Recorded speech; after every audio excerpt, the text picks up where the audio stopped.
Hola, bienvenidos a otro vídeo más de No es País para Analfabetos. Hoy nos metemos de lleno con un tema fascinante, la verdad. Bienvenidos. Hoy vamos a explorar juntos un territorio biológico que roza lo increíble, examinando organismos con capacidades que parecen sacadas, directamente de la imaginación.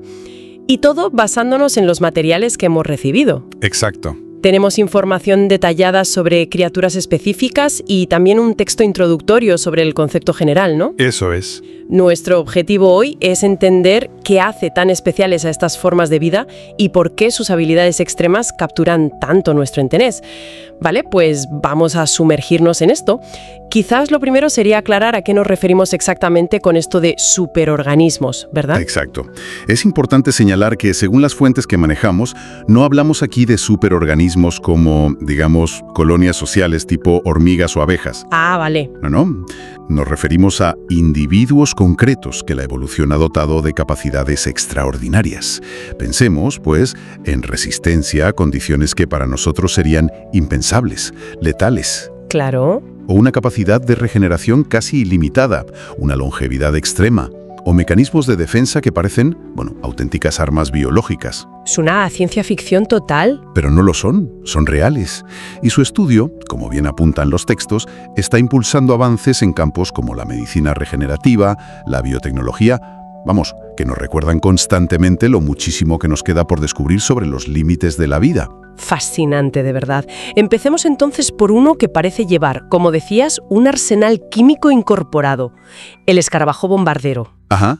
Los documentos mencionan que hay más de 500 especies. Se distribuyen sobre todo por climas cálidos: Asia, África, Australia, Estados Unidos. Sí. Incluso, dato curioso, pequeñas poblaciones en el sur de Inglaterra prefieren, parece ser, hábitats húmedos, como bosques o pastizales. Sí. Su mecanismo de defensa es notable, la verdad. Tienen una cámara especializada al final del abdomen y está dividido internamente. ¿Cómo? Pues mira, en un compartimento guardan hidroquinona y en otro, peróxido de hidrógeno. Separados, claro. Vale. Lo ingenioso del sistema es que disponen de unas membranas y unas válvulas que pueden controlar a voluntad. ¿Y cómo funciona exactamente ese control? ¿Cuándo lo activan? Pues cuando el escarabajo se siente amenazado, lo que hace es abrir esas válvulas.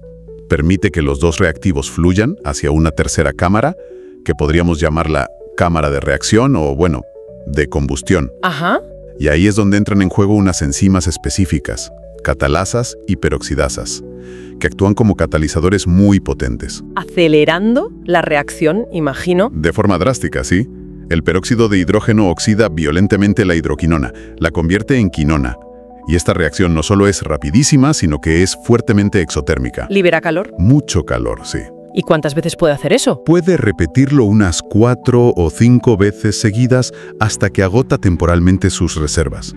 Lo que resulta especialmente fascinante aquí es la precisión, el control absoluto de una reacción química explosiva como mecanismo de defensa. Es una estrategia de defensa muy activa, desde luego, basada en química ofensiva. Bueno, pues pasemos ahora de la química explosiva a una habilidad que parece casi desafiar las leyes de la biología: la regeneración. Hablemos del ajolote mexicano, el Ambystoma mexicanum. Ah, el ajolote, un clásico. Sí. Las fuentes destacan no solo esa increíble capacidad regenerativa, sino también su neotenia, es decir, que mantiene rasgos juveniles toda su vida, ¿no? Exacto. Nunca llega a metamorfosearse como otras salamandras. Y es endémico de los lagos de Xochimilco y Chalco, en México, aunque tristemente los documentos alertan de que está en situación crítica. Sí, muy amenazado por la urbanización, la contaminación, especies invasoras. Una pena. Se cría en cautividad para investigación, afortunadamente. Aquí es donde la biología se vuelve realmente sorprendente. Su capacidad regenerativa es sencillamente asombrosa. No hablamos solo de regenerar, la punta de la cola o un dedo. No, claro. Hablamos de extremidades completas tras una amputación, recuperando huesos, músculos, nervios, piel, todo perfectamente funcional. Increíble. Pero es que va más allá. Puede regenerar órganos internos vitales, el corazón, los pulmones e incluso partes del sistema nervioso central. ¿El sistema nervioso central? Sí, incluida la médula espinal si sufre una lesión. ¿Regenerar la médula espinal? Eso sí que parece ciencia ficción.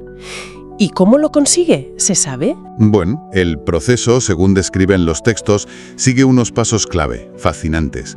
Primero, la herida se sella muy rápido, pero de una manera especial, sin formar una cicatriz fibrosa, como nos pasaría a nosotros, los mamíferos. Ah, importante eso. Crucial.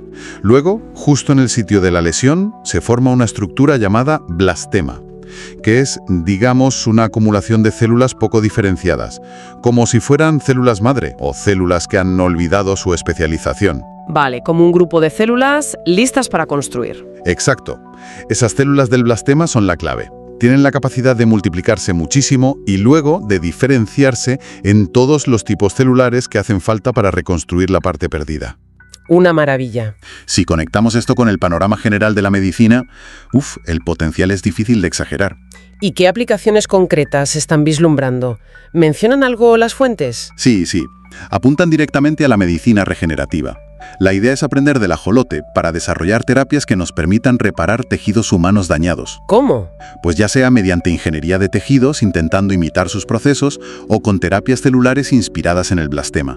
Se menciona específicamente la esperanza de tratar lesiones de médula espinal, que es uno de los grandes retos médicos actuales. Claro, sería revolucionario. Aunque, hay que decir que gran parte sigue en investigación básica, pero abre puertas a futuros tratamientos para muchas lesiones y enfermedades degenerativas. Fascinante. Bueno, de la regeneración casi mágica pasamos a la maestría sobre la electricidad. Hablemos de la anguila eléctrica, Electrophorus electricus. Ajá. También se la conoce como temblón o pilaqué. Y los textos aclaran algo curioso. A pesar del nombre, no es una anguila real. No, es un pez gimnótido, más cercano a los peces cuchillo de Sudamérica. Pueden ser animales imponentes, hasta 2,5 metros y 20 kilos. Piel verdosa, cabeza aplanada. Sí, son grandes. Y hay una actualización taxonómica relevante que recogen las fuentes, bastante reciente, de 2019. ¿Ah, sí? ¿Cuál? Pues que se propuso dividir lo que antes se consideraba una única especie, Electrophorus electricus, en 3 diferentes. E electricus, la original, la que describió Linneo en 1766, E voltae y E vari. 3 especies distintas. 3. Y esta separación se basa en análisis genéticos, claro, pero también en diferencias ecológicas, anatómicas y, ojo, en su potencia eléctrica. ¿Varía la potencia entre ellas? ¿Y cómo? Resulta que la E electricus original es la que genera el voltaje más bajo, unos 480 voltios, que ya está bien. Ya lo creo. Pero es que E voltae puede alcanzar la asombrosa cifra de 860 voltios. 860 voltios. Es una barbaridad. ¿Y cómo generan semejante descarga? Pues la clave está en 3 pares de órganos especializados que ocupan una gran parte de su cuerpo. El órgano principal, el órgano de Hunter y el órgano de Sachs. Estos órganos derivan evolutivamente de tejido muscular. Están formados por miles y miles de células modificadas que se llaman electrocitos. ¿Electrocitos? Sí. Y están dispuestas en filas muy ordenadas, apiladas en serie. Funcionan básicamente como una batería biológica gigante. Como pilas puestas una detrás de otra. Exactamente. Cuando el cerebro envía una señal nerviosa, se abren canales iónicos en la membrana de esos electrocitos. Entra sodio masivamente, y eso invierte momentáneamente la carga eléctrica de la célula, creando una pequeña diferencia de potencial. ¿Pequeña? Sí, cada electrocito genera poco voltaje, pero al estar miles conectados en serie, esos pequeños voltajes se suman, y el resultado es una descarga de alto voltaje hacia el exterior. Impresionante. Y entiendo que no usan la electricidad solo para atacar, ¿no? No, efectivamente. Tienen un uso muy versátil.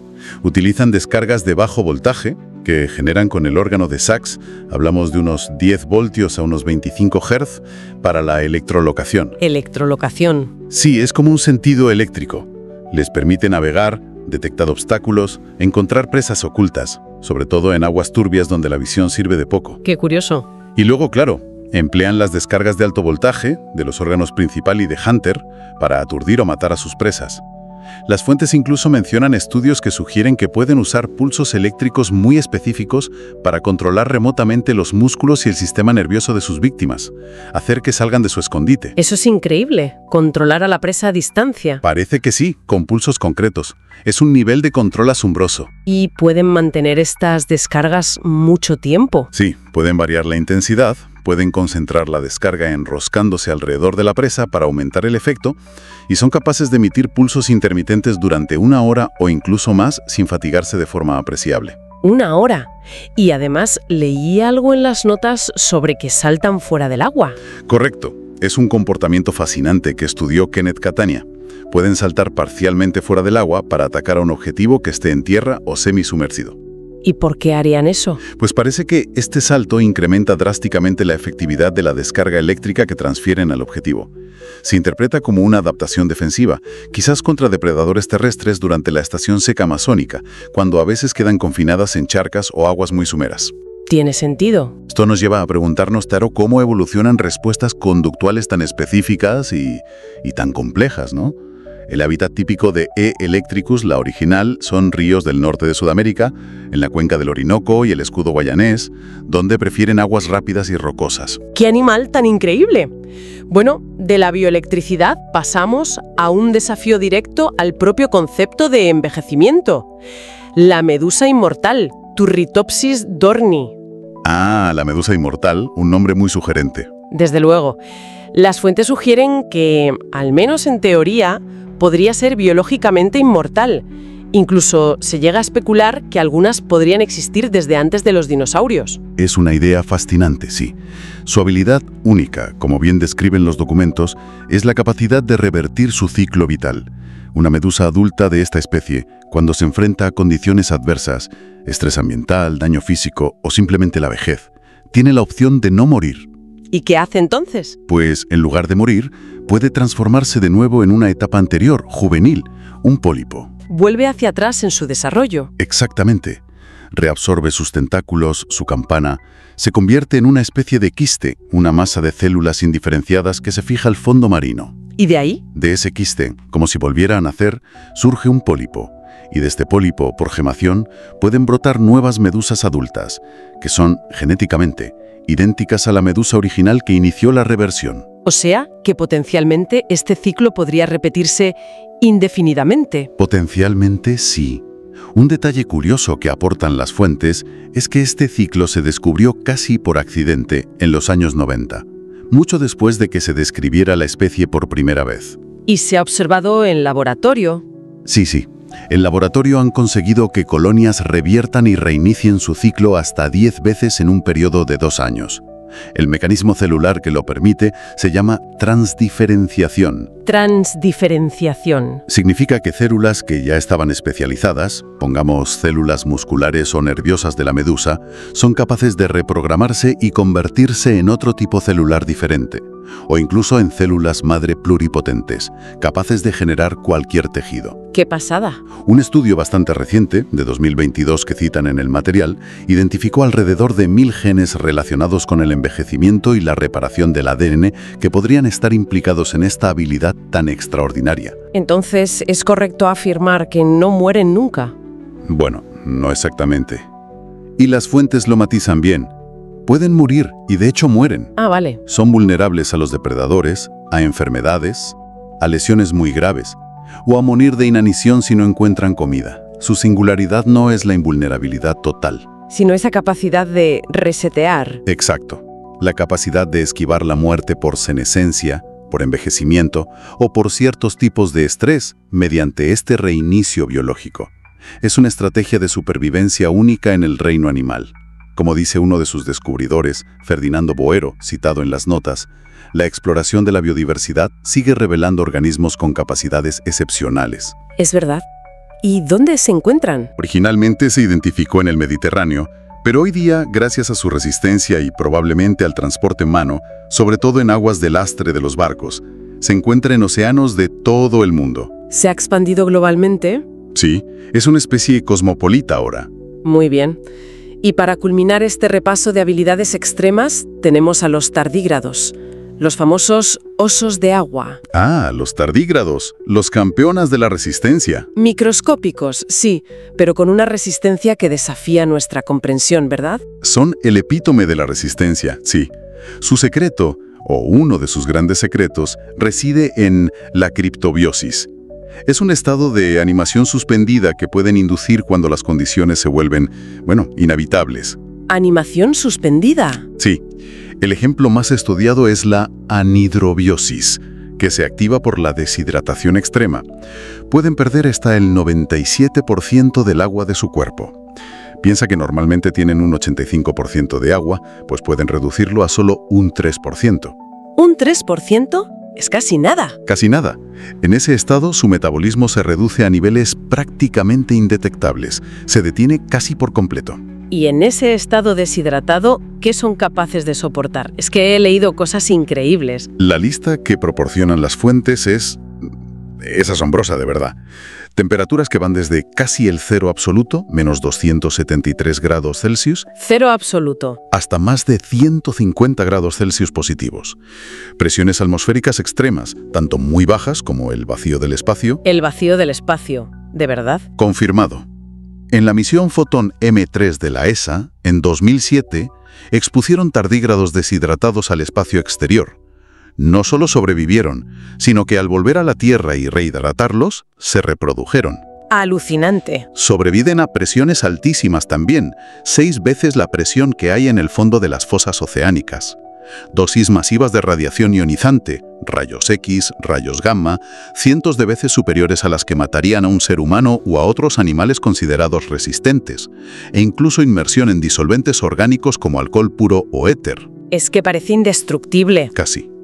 Se han documentado casos de tardígrados reanimados después de pasar 30 años congelados, e incluso hay un relato histórico de 1948 sobre un leve movimiento observado en un espécimen que estaba preservado en una muestra de musgo de museo desde 1828. Increíble. Más de un siglo. 120 años, sí, aunque ese caso es más anecdótico.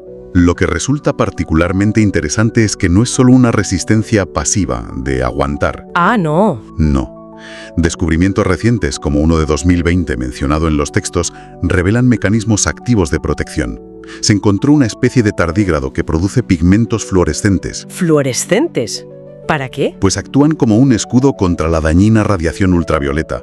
Absorben la radiación UV y la reemiten como luz azul, que es inofensiva para ellos. ¡Qué ingenioso! Y lo más notable es que los investigadores pudieran extraer ese pigmento y vieron que confería protección UV a otros organismos, como gusanos nemátodos o incluso células humanas en cultivo. O sea que tiene potencial biotecnológico. Exacto. Es un protector solar natural súper eficiente. Bueno, hemos hecho un viaje increíble. Desde la química explosiva y la regeneración total, pasando por el dominio de la electricidad y la inmortalidad biológica teórica, hasta esta resistencia casi absoluta de los tardígrados. Entonces, ¿qué nos dice todo esto? Parece evidente que la realidad biológica supera y con creces a menudo cualquier ficción. Sin duda alguna, el estudio de estos organismos no es solo una fuente de asombro constante, como bien subrayan las fuentes que hemos comentado, sino que tiene consecuencias prácticas muy tangibles para la ciencia y la tecnología. Claro. Nos inspira para crear nuevos materiales, mecanismos biomiméticos y, sobre todo, abre vías para desarrollar terapias médicas que hoy nos parecen casi imposibles. Cada uno de estos ejemplos nos obliga a reconsiderar los límites de lo que creíamos biológicamente posible. Nos deja con una sensación de que apenas hemos arañado la superficie de lo que la vida es capaz de hacer. Y aparte de la biodiversidad de nuestro planeta, Sí. ¿qué otras capacidades asombrosas, qué otras soluciones ingeniosas a los desafíos de la existencia, qué otros secretos sobre la adaptación y la supervivencia permanecerán ocultos en la vasta biblioteca genética de la Tierra, esperando aún a que los descubramos? Es una pregunta abierta que da que pensar, la verdad. Sugiere que igual solo hemos rascado la superficie del potencial de la vida. Y si llevamos esa reflexión un poquito más allá, como idea final para quienes nos escuchan, si llegáramos a entender a fondo los mecanismos que permiten estas cosas, la regeneración total, la resistencia extrema, la longevidad casi infinita, ¿podría ese conocimiento algún día hacernos redefinir nuestros propios límites? Los límites biológicos de nuestra especie. Eso ya es... Es una idea vertiginosa, ¿verdad? Mezcla biología, tecnología, casi filosofía sobre lo que significa ser humano. Una cuestión para seguir dándole vueltas. Y con esa reflexión, pues terminamos nuestra exploración de hoy. Esperamos que este análisis del material sobre superorganismos haya sido interesante y, bueno, que haya descubierto cosas nuevas. Seguro que sí. Y hasta aquí un video más de No es País para Analfabetos. Esperamos que se hayan divertido y aprendido algo nuevo. No se olviden suscribirse al canal y dejar algún comentario. Hasta pronto. Chao.